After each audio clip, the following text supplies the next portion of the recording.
I'm Alan Watts, and I'm an author and researcher into geopolitics, really, and history. I follow where the world has been, the techniques were used to bring them to those stages, and apply them to where we are today and how the future is planned. I've researched so many books. I've got a library of my own. I like paperback books, or at least hardback books, because they're permanent records of the past. And if you can't understand the past, you understand the present or the future. I've also been in the music business, heavily involved for years.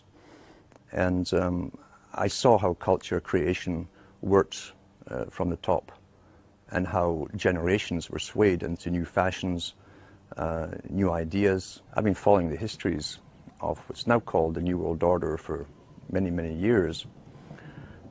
And I try to go into the books written by the big players, the technocrats themselves, those famous people like the Kissingers, the Brzezinskis and so on, the Huxleys, the Lord Bertrand Russells, who all worked for the same organizations. And I came to the conclusion, really, there was only one big organization with many subcategories. For those who are coming into this kind of study, it's best to go into the books, as I say, written by the big players themselves. They love to boast. Kissinger's got lots of books out there, so has Brzezinski. These are probably two of the master players in geopolitics. Try to stay away from all the conspiracy books. They're also put out there on purpose, very fascinating books, but they lead you in circles forever without giving you the overall picture.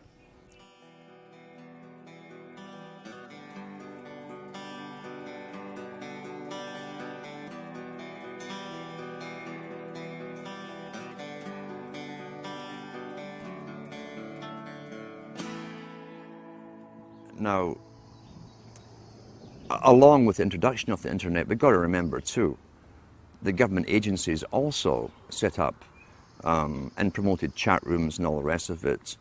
And there are agents within this strange nether region called the internet whose job it is to infiltrate people who are coming together as groups, communicating on specific topics to do with political changes, and disrupting those groups.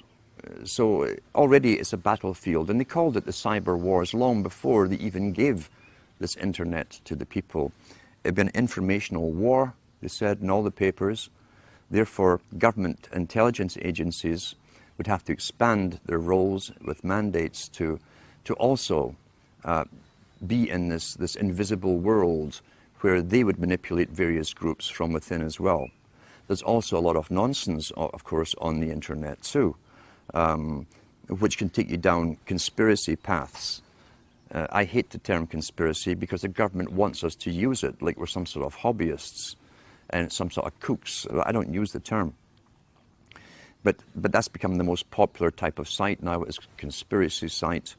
And there's many out there. There's professional agents out there as well who've been funded by governments and even launched by governments, to be well known, especially in Europe, to lead the conspiracy sites. Then they bring in the UFOs, the aliens, until you have achieved your goal. Counterintelligence. Let's talk about counterintelligence and how it works.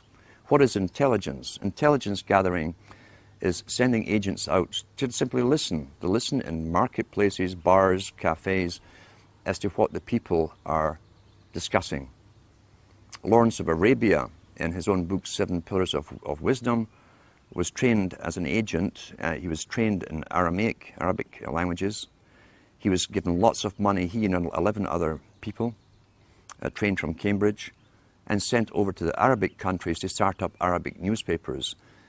Once they started putting stories in the newspapers, they went round the marketplaces, they hired lots of guys to listen to gossip, to see if the intelligence they were putting out in the papers was being discussed by the recipients, the readers. That's basic intelligence gathering.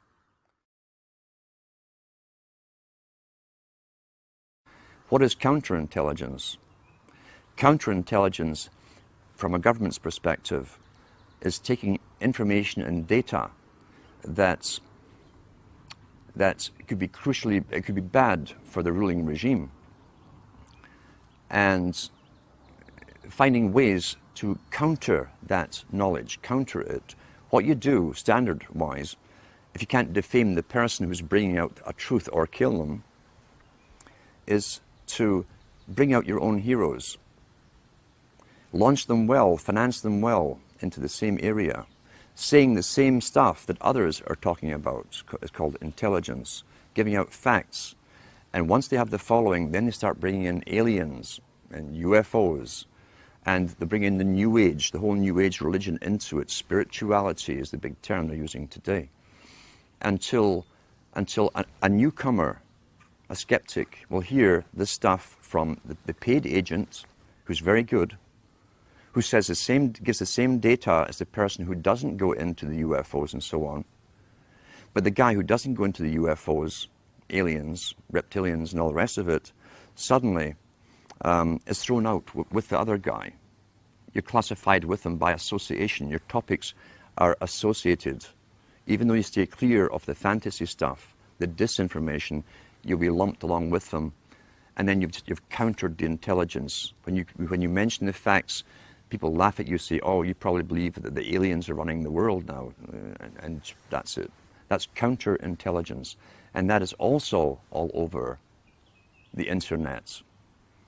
And it's paid for by, again, government PSYOPs operations.